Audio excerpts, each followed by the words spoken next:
I do love Spina di Rosa. Ah, it's filming time again! Our schedule is jam-packed for the next couple of days, too. We've got so many different locations and sets to cover. Anyway, let's head out and meet up with the others.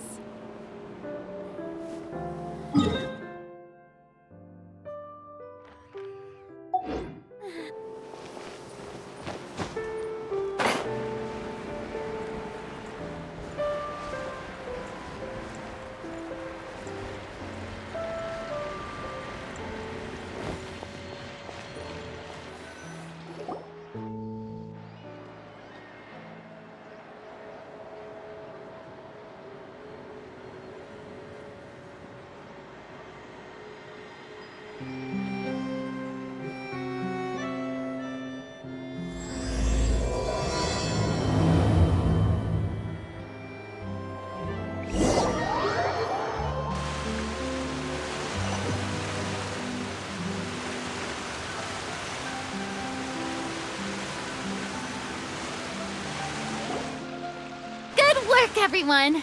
We're looking to wrap with our two main ladies today. I can already smell our success.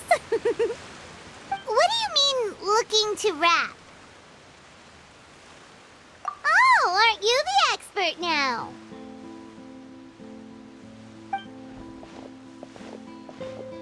This upcoming scene is the two Musketeers' final confrontation with the Baron. There will be quite a bit of action, but no choreography beyond what we've already rehearsed. Anyway, get ready. Lights, camera, action! The view is beautiful tonight. It reminds me of that fateful night 10 years ago. And now that I've said it, I can even make out the faint fragrance of herbal tea in the air. Enough, villain! It's time that you pay for the death of our mother! My dear Iris, have you forgotten your manners? How can you speak like this to your own father? I'd sooner swallow all of my teeth than call you father. What did I expect? Seems the daughters have turned out to be just as obstinate as their foolish mother. In this world, Mora and status is everything. She thought she could blackmail me using her children and force me to grant her recognition and concessions? Ah, how naive can a woman be? Mother never asked a single thing of you. All she wished was for us to live a peaceful life, just like the others. It was you who personally brewed the poison of prejudice and sent Mother to her death. Compared to that deadly poison, the two bullets that will soon pierce through your heart will be like sweet mercy. And that's exactly why I said you're just as naive as her. Did you really think 2 muskets would be enough to defeat me? So let's see. What is stronger? Mora and power, or the 2 muskets in your hands? Get them! Tulip! There are too many of them! It'll be okay. We'll cover each other, Iris. And Mother will be watching over us, too.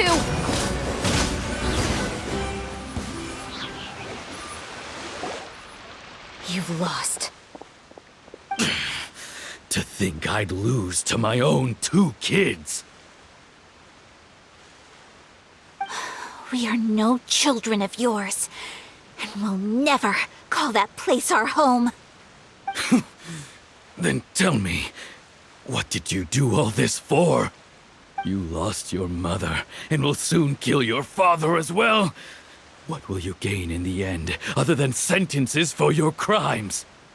We will gain our long-awaited justice.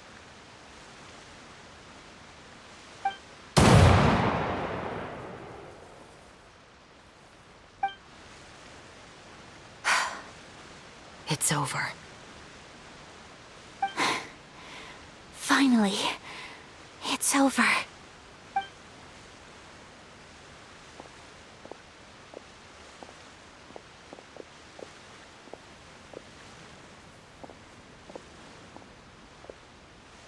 So, where will you go now, Tulip? I'm not too sure, Iris. Maybe somewhere with lots of flowers? After all, Mother always did love going where the blossoms were. What about you? I want to go visit Mother's grave. Yeah, that's not a bad idea. Huh? Tulip, look! What is it? It's Mother's favorite. The rainbow rose. Look, it's blooming again.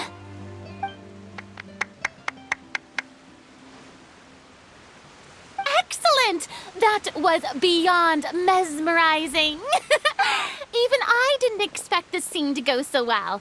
And we got it in a single take. All right, everyone. We've got a wrap for Tulip and Iris. Congratulations, Ayaka and Chevres! Thank you. I didn't expect our parts to wrap so quickly. I wish I could savor the experience for just a bit longer. Paimon totally understands. Paimon's not ready to say goodbye to the clapperboard either. Filming has really been a lot of fun. You were great too, Chevres. The way you said, long-awaited justice. It gave Paimon chills. That is indeed my favorite line in the whole book. I still remember trying to act it out in my room the first few times I read it. Whoa, Paimon would have never guessed you're that type. Who doesn't like stories where the guilty are punished and justice prevails over evil? Don't forget, I'm the captain of the Special Security and Surveillance Patrol. Captain, I have something urgent to report. Please excuse me, everyone. I'll be back in just a moment. It's okay, don't worry about us.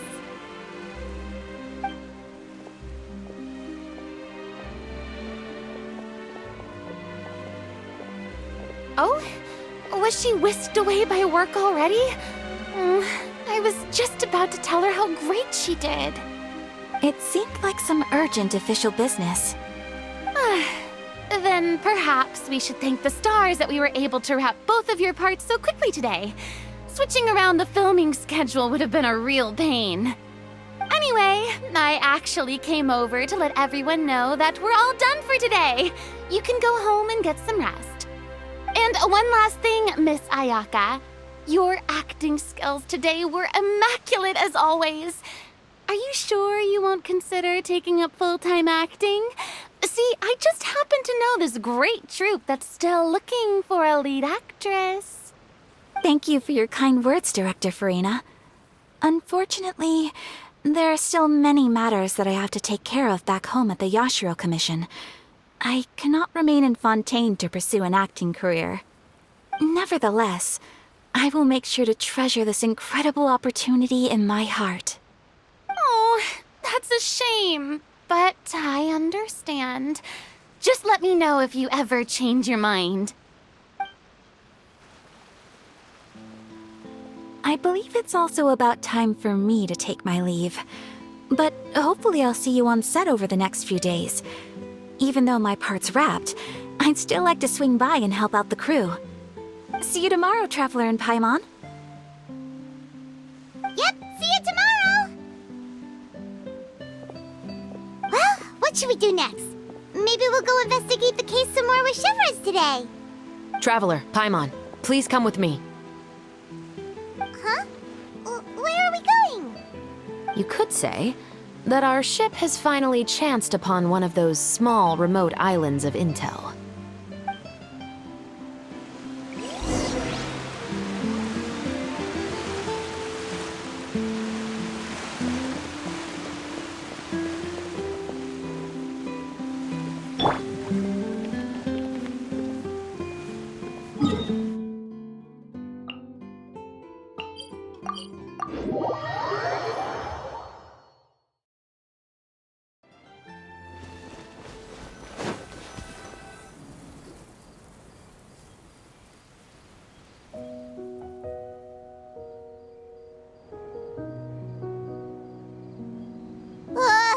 Paimon's exhausted.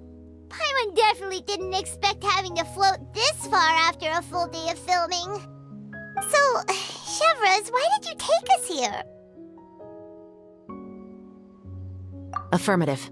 It wasn't anything conclusive, but it should show us a clear way forward. Have you ever heard of someone by the name of Emily? Oh, you mean that famous perfumer? She's a good friend of mine. She's lent me her aid several times in the past to resolve some difficult cases. After I discovered the rainbow rose at the scene of the murder, I sent it to her. After all, she's probably the foremost expert on flowers and scents in all of Fontaine. And then? There was nothing remarkable about the flower or the trace amounts of soil left on it. But according to Emily, the rainbow rose left by the killer was derived from a very rare cultivar. Huh. Paimon didn't know that there were different varieties of rainbow rose. Paimon just thought they grew everywhere in the wild. Flowers that are deliberately cultivated will always show some different features from those that bloom in the wild. We already knew that the rose left at the scene belonged to a special cultivar, but with Emily's expertise, we were able to pinpoint the place where it was first picked from. Oh, Paimon gets it now.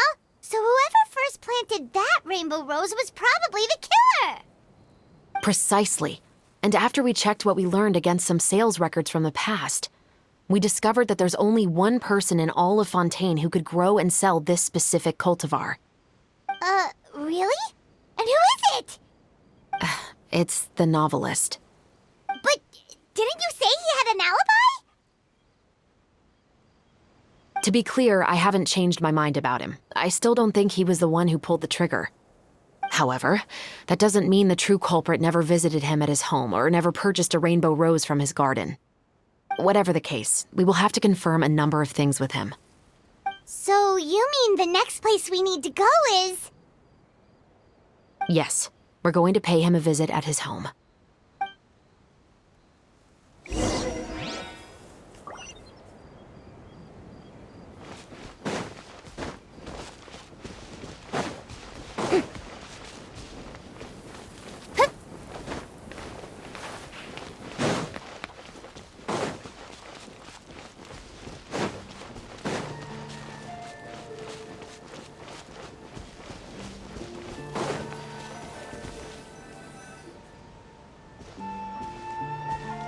That should be his house. There are so many Gardamex stationed around the place. That's pretty unusual, right?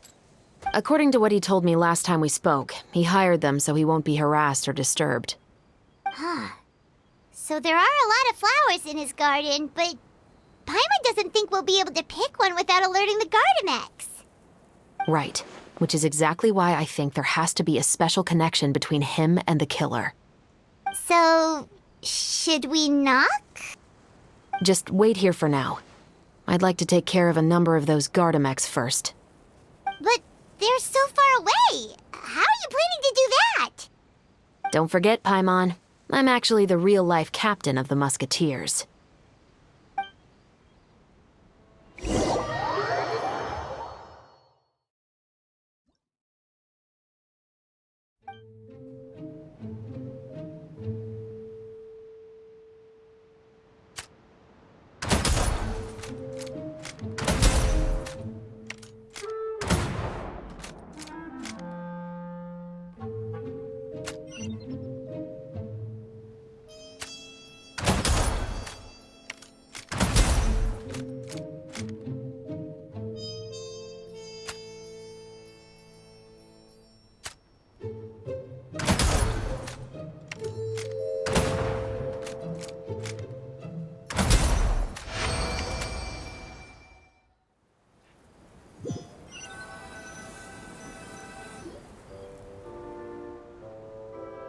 All clear.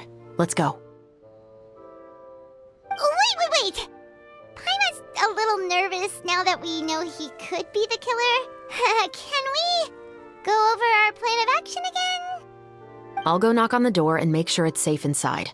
Once we're sure that we're in the clear, I'll ask him to come with us for a quick round of questioning at the guard's headquarters. But can't we just arrest him? We still have no evidence that he's the killer, or that he lent the killer any direct aid. Still, it would be appreciated if you could pick a rainbow rose from his garden for me while I'm talking to him. It'll help the Marachose Phantom confirm Emily's theory. Sure, no problem. Be careful, Chevras.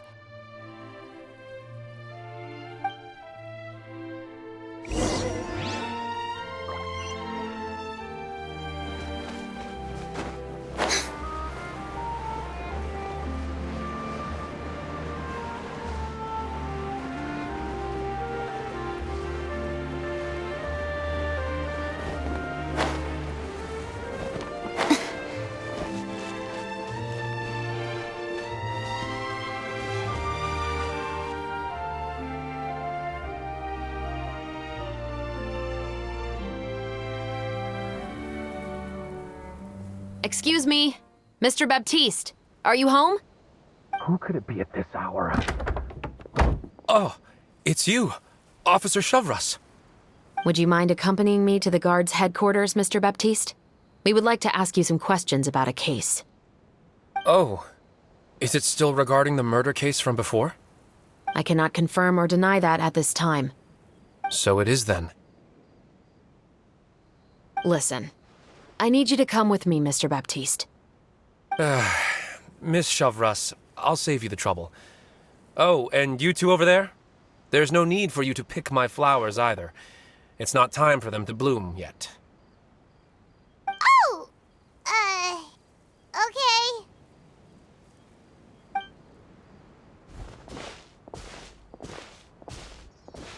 By saving me the trouble, you mean... I will confess, I was the killer. Huh? He just admitted he's guilty! Please relax, everyone. I'm not armed. The musket you're looking for has been buried in my backyard. Then it's my responsibility to inform you, Mr. Baptiste, that everything you say right now will be used as evidence for the inevitable trial. Yes, I am perfectly aware of that. I must say, I hate this feeling. Oh? Is it because I confessed? Or because you've been proven wrong? Both, I suppose. For the same reason as the one I wrote out in my novel, of course. I did it to exact revenge. I know you haven't figured out the link between the two of us. Had you done so, I'd have been taken away to the headquarters a long time ago. But that won't stop me from always remembering his grotesque face. After all, he was the one who killed my mother. Your mother is still healthy and well. You know, I was adopted as a child. I was referring to my birth mother. That was never recorded in the orphanage's records. Please forgive a 6-year-old child for concocting some lies to protect himself after watching his mother die right in front of him. So, your novel, it was like a record of your life? No, of course not. It was a work of fiction with many embellished parts. But I am indeed the illegitimate son of a wealthy and influential man who abused his power to murder my mother. That part was 100% real. But the man you killed didn't have a Mora to his name. He was a hired assassin, an irredeemable beast who sank his fangs into a defenseless woman just for a few bags of Mora. But if that's really the truth, you wouldn't be telling us any of this now. You still haven't managed to take revenge against your father, the true mastermind behind it all. I never thought I'd hear that kind of thing from the captain of the Special Security and Surveillance Patrol. I'm simply skeptical about your motives. It's simple, really. I've grown tired of everything and don't want to shoulder this burden anymore. You may have considered me too soft to pull the trigger. Well, as it turns out, you are exactly right. I've become overwhelmed by the aftermath of the murder. So you're going to call a stop to your revenge, just like that? The true mastermind is too rich and too powerful for me. I've accepted that I will never be able to avenge my mother alone. And so what? The characters in your book never gave up. Now, Officer Chevras, I'm the one who has killed a man, aren't I? Are you trying to convince me to commit another crime? What's your father's name? How do you plan to prove the veracity of all of your claims? Well, I'd like to speak with you privately. Sure. Why don't we speak privately at the guard's headquarters? No, it has to be here. I must ensure that we won't be overheard. Fine. Let's talk here. When I said won't be overheard, I meant by anyone. I would like to speak with you and you alone.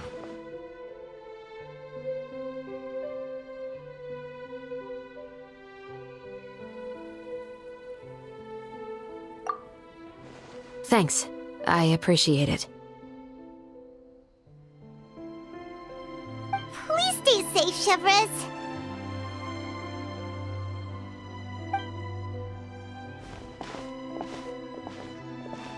All right. Let's hear it. Will you really believe what I'm about to say? Well, that depends on what you're going to tell me. Fair enough. Fair enough. Then listen closely.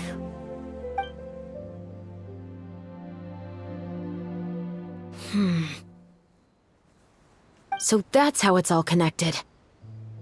So, it seems you believe me after all. Do you want me to go public with this? No, of course not. At least, not right now. Then why did you bother telling me? You've read my work. What do you think? Even if you were to go public with all of this right now, he'd simply deny everything. It's been too long. Almost 20 years.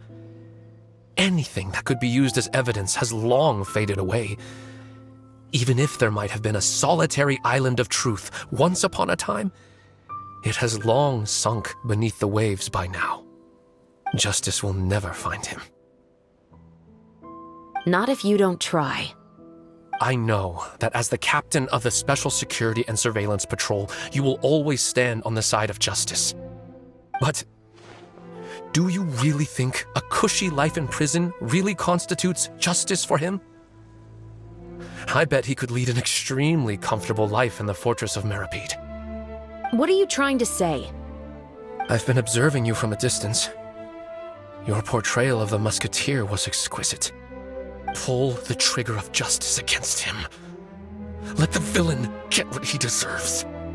You want me to let you go so you may complete your revenge? No, Officer Chevres. I know that would be impossible. No. What I'd like is for you to perform the deed on my behalf.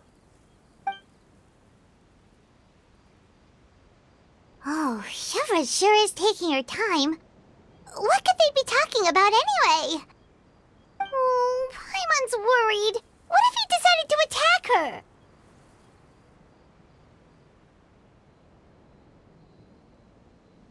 Oh, you do have a point.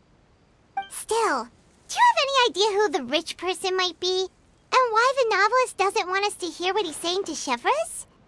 Sorry to keep you waiting, you two. Hey, how did your talk go? I've already sent someone to escort Baptiste back to the headquarters for questioning. He wasn't lying about the musket. It was indeed buried in his backyard. But what about the name? Did he tell you the name of the rich guy? Yes, he did. But for now, I have to return to the Special Patrol. There are still a few loose ends I need to tie up.